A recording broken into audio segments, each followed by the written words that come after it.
Hey guys, welcome back to Andy's Dinosaur Reviews, and today we are going to check out another of these Roar Strikers figures. This time we have a herbivore. We've got ourselves an Iguanodon, and this is one that I was really excited about because it's an Iguanodon. How couldn't you be excited about that? But just in general, because we haven't had an Iguanodon previously in the Jurassic line, and on top of that, I had kind of high hopes for Mattel giving us one because they've done a pretty good job creating different dinosaurs that are kind of similar to this in the past. So I was kind of, pretty excited about this one. And just generally because I do really quite love Iguanodon.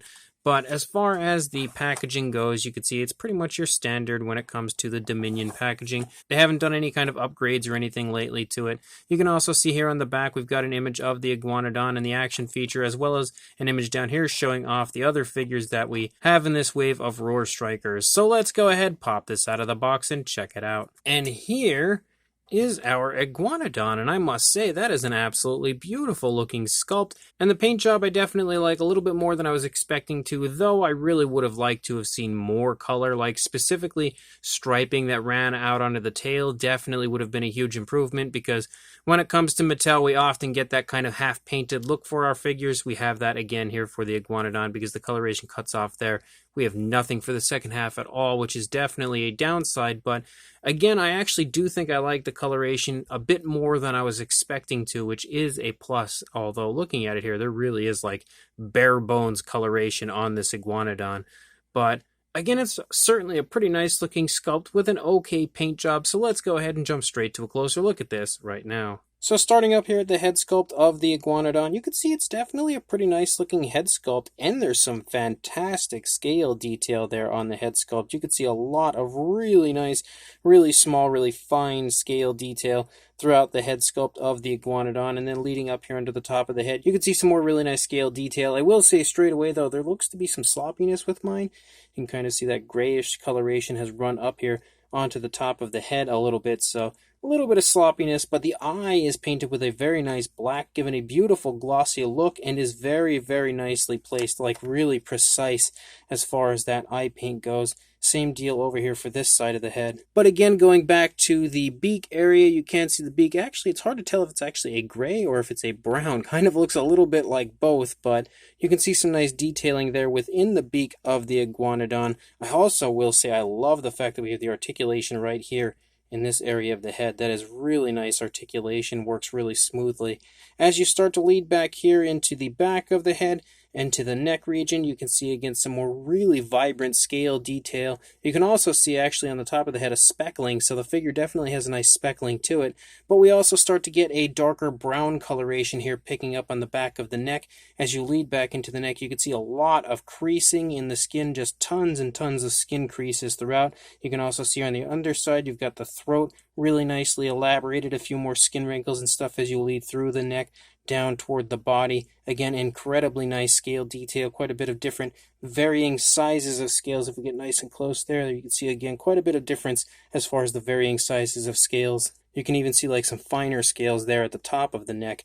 But then as you lead back here into the body, you can see again almost like a scoop-like appearance leading down the arm of our Iguanodon, as well as some very large scales. You can see those scales are actually really quite big.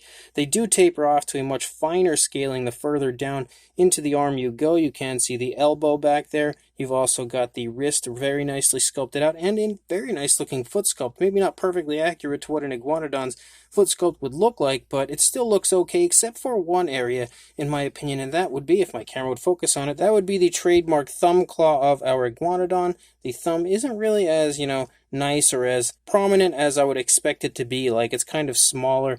You've got the claw here on the outside. You don't really have the claw on the inside that looks, again, like the average Iguanodon thumb looks. It's a little bit smaller. I mean, we kind of do have it there, but it's just not as nice as I was expecting it to look. You can also see, though, that the claws aren't really painted. They do have a gloss coat. There's absolutely a gloss coat on them, but there's no actual coloration there applied to the nails. Leading back here into the stomach region, you can pick up on the rib cage a little bit there, as well as some more really nice scale detail. Honestly, this figure would actually be a really good candidate, I think, for a dark wash. I think the dark wash would really highlight the detail, bring the detail out quite beautifully on the figure. figure.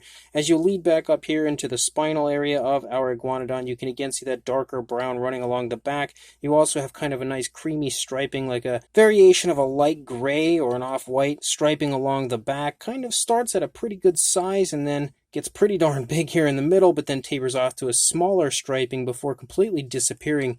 Almost reminds me of like a Walking with Dinosaur style Iguanodon. But then you can see that again, as far as that striping goes, that disappears as well as that darker brown, and then we're left with the rest of the figure with pretty much no paintwork at all on it. You've also got, again, some very large scales as you lead down here into the thigh. Again, more of that like scoot-like appearance running down the thigh, similar to what we saw on the arm. And you can also see some nice muscle definition sculpted out. Again, look at the scales. There's so much variation to those scales. Very, very nicely done detail-wise. And then you can continue to see those kind of scoots running down the shin of the Iguanodon, a little cluster of larger scales right there before tapering back off to some smaller, finer scaling here in the calf region, and really fine scales as you lead down into the foot. You've got some scoots running down the toes, and then again, no nail paint. Pretty much like your standard Mattel foot sculpt, they always include that kind of scoot-like appearance down the toes. You can see some more really nice scale detail up here, but I think the scale detail becomes a little bit more vibrant when you lead out into the tail or in the legs. It looks pretty good in the stomach region, kind of a little washed out here, not super washed out. It still looks pretty good, but just not, it doesn't pop quite as nice as what you see out here or in the legs or anything. But then as you lead out into the tail, again, you can see more really nice scale detail, tons of different sizes. You can see there are larger scales up near the top, finer scales here near the bottom, a few skin wrinkles and stuff. You can see some like creasing in the tail, nice curve to the tail as well. There's no coloration though out here aside from like the main primary body color and then a speckling, which you can see picking up. That pretty much is through the entire course of the figure. We have like a brown speckling, a dark brown. You also have some nice looking detail to the underside of our Iguanodon, of course the area for the sound to come out of. And then again, for the opposing side, you're really not going to see too much difference over here compared to what we just saw on the initial side. That's just the way it goes with this type of figure. You can again see all of the paintwork looks pretty much the same, the little bit of paintwork that we do have for the figure, and the only real difference would be probably the placement of the legs. You could definitely see a slight difference with the front limbs, but you can see that the leg on this side is trailing a little bit more so than the leg on the opposing side. That leg is definitely leading.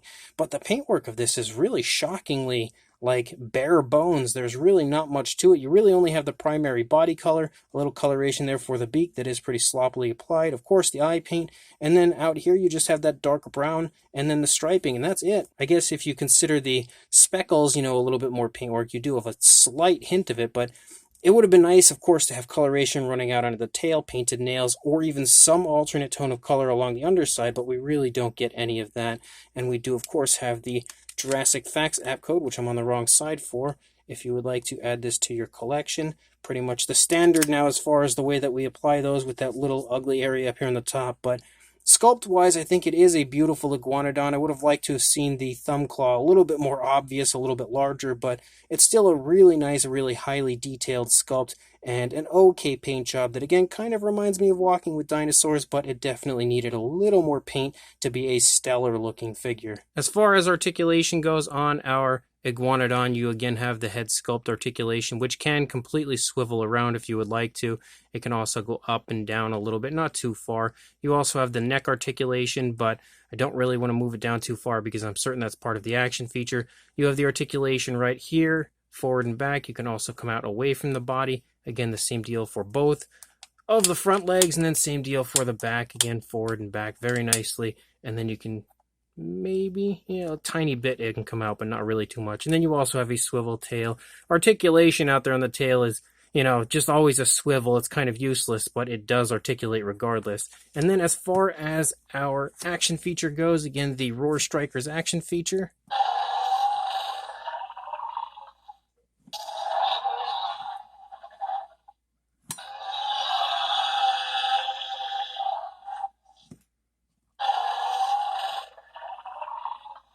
It's not really the best, but I mean, what can you really do with an Iguanodon, I guess? As far as a size goes, if we get that head looking a little bit more straightforward, you're looking at about the 12-inch range, or about 30 centimeters, so pretty much a foot long. And then height-wise, a little over 4 inches, or about 10.5 centimeters. For a size comparison, there is Mr. Papo T-Rex, the Attack Pack Colovosaurus, and Robert Muldoon from the Mattel Jurassic World toy line next to our Roar Strikers Iguanodon, and you can definitely see that it fits right in the same size range that your normal average Roar Strikers figure would fit. It's pretty much that same standard size. For another comparison, there is a fairly beat up Mattel Triceratops next to our Iguanodon, showing you again that it fits right in that kind of Roarivore size range, maybe even slightly smaller, I would say. Definitely a good bit more body mass on that Triceratops. But for another comparison, there is the Hammond Collection Parasaurolophus next to our Iguanodon, a very popular figure that has recently released that hopefully will help to give you a pretty good idea, again, size-wise, of what our Iguanodon is looking at here. Definitely a pretty nice size. And then for one final comparison, there is the recently released fantastic PNSO Iguanodon next to the Mattel version. And for instance, here again, like I was talking about with the thumbs and stuff, you can see that the PNSO version has a much more accurate looking foot sculpt, much more accurate looking thumb and everything, whereas the Mattel version, not so much. It's still pretty nice looking, just not near as nice or as accurate as what an actual Iguanodon would look like. Again, another figure that I felt like would be a pretty good one to bring in as far as a comparison goes. So this brand new Mattel Jurassic World Dominion Roar Strikers Iguanodon is definitely a pretty nice figure. It's a very welcome addition to the Mattel line because we haven't had, any Iguanodons ever, and it's a species of dinosaur that is uber popular. Like, it's a very, very popular species, but it doesn't get very many figures, which is kind of shocking. I would expect it to get a lot more, but it really doesn't. So it is nice to see Mattel giving us a Iguanodon, paying tribute to probably one of the most famous herbivores that has ever existed. And I think they did do a good job. Primarily, like, the sculpt is really nicely detailed. There's some gorgeous scale detail through the course of the entire figure. You've got a lot of really nice fine detail, actually, with lots of skin wrinkles, skin folds, nice muscle definition displayed throughout. The only thing, again, downside-wise, as far as the sculpt goes, would be the hands of the Iguanodon, and the thumb and everything isn't really that great. But outside of that, I feel like the sculpt is gorgeous, very, very nice detail throughout. You've also got an okay looking paint job. It's not amazing, it's not great. Kind of reminds me of a Walking with Dinosaurs style version, sort of. But there's just very little paintwork to this one. And I know Mattel does tend to give us kind of lazy paint apps at times, but this one is just like on another level because there's just really not much to it. We basically have the primary body color and then some coloration along a very small section of the back of the neck and the back, and then that's about it. Again, outside of the eyes and beak, but as far as the main body goes, we really don't have much coloration to it. Somehow it does still look pretty good as far as the coloration goes. I can't really exactly figure out why it still looks pretty nice, but it definitely does. Some figures kind of look out of place when they have that type of paintwork to them. I don't think this Iguanodon looks all that out of place with that paintwork. I think it still looks pretty good. It, of course, could have benefited from more paintwork, but it doesn't look bad either. And then you have some pretty fun articulation and a fairly nice kind of action feature. Not really that great, but it's okay.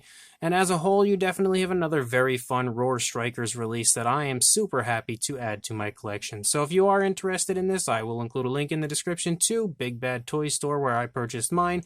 Hopefully it's in stock. I don't know for sure right now. You'll just have to check the link in the description to find out and see if it is in stock. Regardless, they should be hitting stores hopefully sometime soon. So one way or another, definitely recommend picking it up, and make sure you like, comment, and subscribe, and I will see you in the next review. Thanks for watching.